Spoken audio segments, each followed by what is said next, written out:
Oh, nice Hilux. What do we got here? Oh, look at this. Somebody that listens. Look at this. We've got the green box of Heineken and what's in the box here? The Canadian and Dries.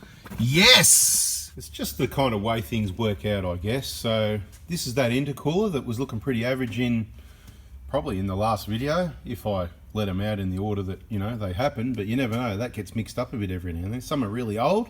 I'm going to release some really old videos from years ago that are probably pretty good, so you might want to stick around, listen, make sure you really listen and watch and learn from those ones. Some of the stuff that's, you know, in the VIP group, I've sort of already let one out the other day, but what I want to talk about in this video is the repair on the intercooler, what we're going to do.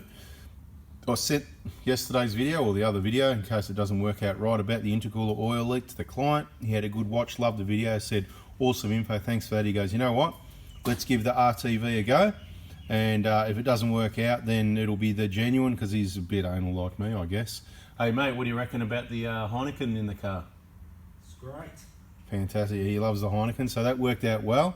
I'm pretty easy, you know. I try not to drink too much, but you know, the bottles of gin are always good. The kombucha, mango kombucha to go with it.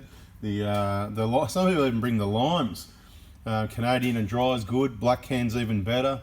What else? You know, we like a slab of Coronas every now and then. Depends on the season we change. So you get to watch the videos, you get to know the gist of what we like. And if you want to suck up like that, we love it, because you love it and we love it and we all just love it. And then what happens with jobs like this, we don't try and sell you an intercooler, new, used, and make heaps of money, whatever. I'm here to help and save you money, and that's what I said. Let's try an RTV. And I want to give it, you know it's the same one, because look, you can see the blue O-ring still, but doesn't that look heaps clean? It looks like a new one, doesn't it? But it's not, unfortunately. So I'm just trying to look at it and go and show you. Wonder what went wrong here, why this leak and why this popped the O-ring out. Anyway, so what I'm going to do, this is the last time you're going to see it looking this good. I'm going to really make a mess of it with the grey RTV silicone. I'm sure there's other products I could use, but the thing is, I've been using that to do emergency oil leak repairs, and so many uses. I've used it for decades. You know, it started back with the old ultra blue actually, and then grey, and you know, there's all sorts of different colours, but I've been using grey for years because it's just the OE Toyota colour from factory Japan sort of thing on those valve covers, doing the, you know, injector replacement job. So I'm going to get in here, I'm going to really give it a good crack, and then we're going to let it dry. We're going to let it sit.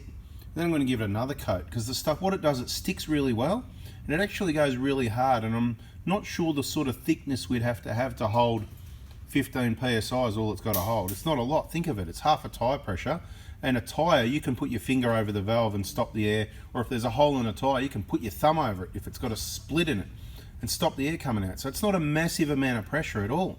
So let's see how it goes. Fingers crossed. I'm going to get on the job and come back and show you what it looks like. It'll be any second now. So there we are. Some people are going to want to know the product. So there is the Permatex Ultra Grey. People ask a lot of questions about things. Just so you know, Loctite, the grey Loctite, what's it called? What's the Loctite brand one called? There's Ultra Grey. Grey Max. It's called Grey Max. It's the same formula, right? Long story short, a couple of people, that company, they split and bang, they both had the recipe for disaster, and that's what they did, right? So there's two separate products, same thing, different whatever, right? So brand new tube. I've used a fair bit. I'm not here. It's not artwork. I'm not here to make it look good. I could have spent time and make it look a bit neater, but as I said, you're really not going to see it. It's going to be hidden under the cover of the intercooler, and this is upside down facing the valve cover.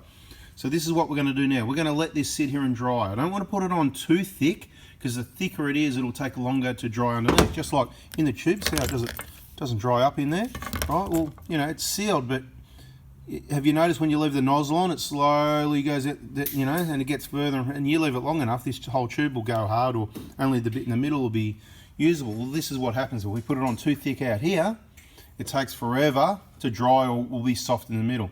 So this is what we're going to do. I've used a fair bit. That could probably do the job. I reckon it's come up beautiful. I don't know what you reckon. Some people are sitting back laughing, going, oh, this guy, you know, whatever.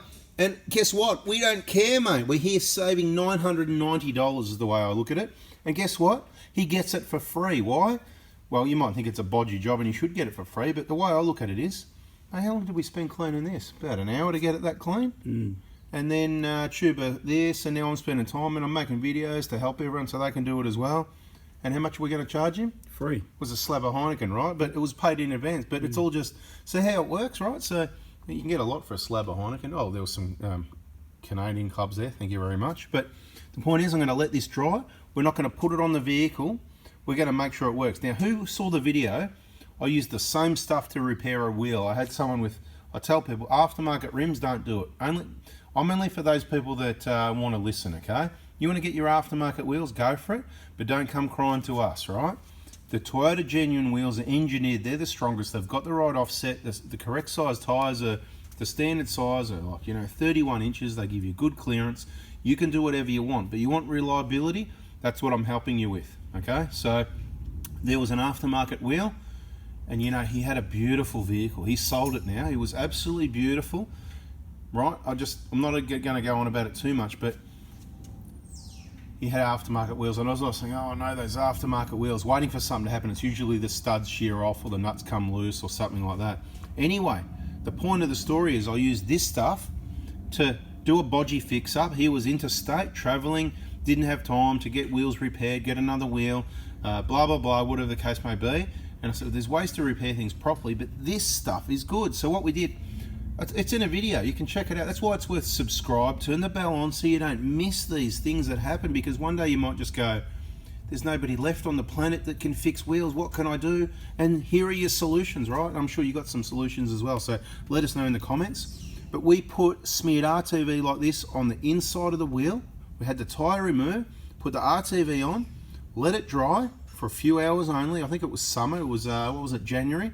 So it was pretty hot, put it out in the sun for a few hours, got the tyre refitted, so I said careful you don't let the tyre scrape, the bead there scrape over, whatever, because it could be a bit soft still, right? Had the tyre fitted, pumped it up to only about 30 psi, put it on the car. Next day, guess what? It's holding air still. It wasn't doing that before. It was going flat overnight. I mean flat to the rim. So it worked that time.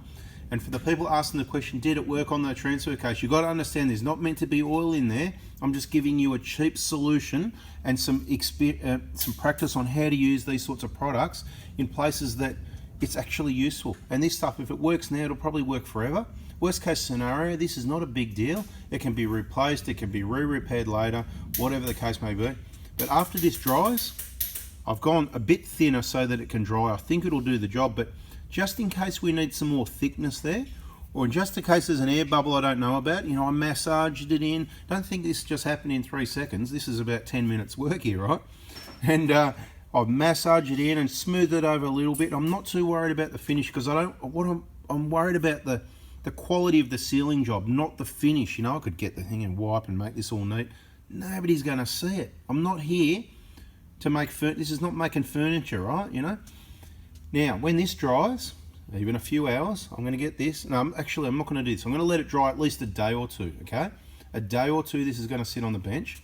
The vehicle, lucky it's got quite a bit of work we're doing on it. It's not in a hurry. It's here for as long as we need it. It's going to be here for about a week, okay? If you must know.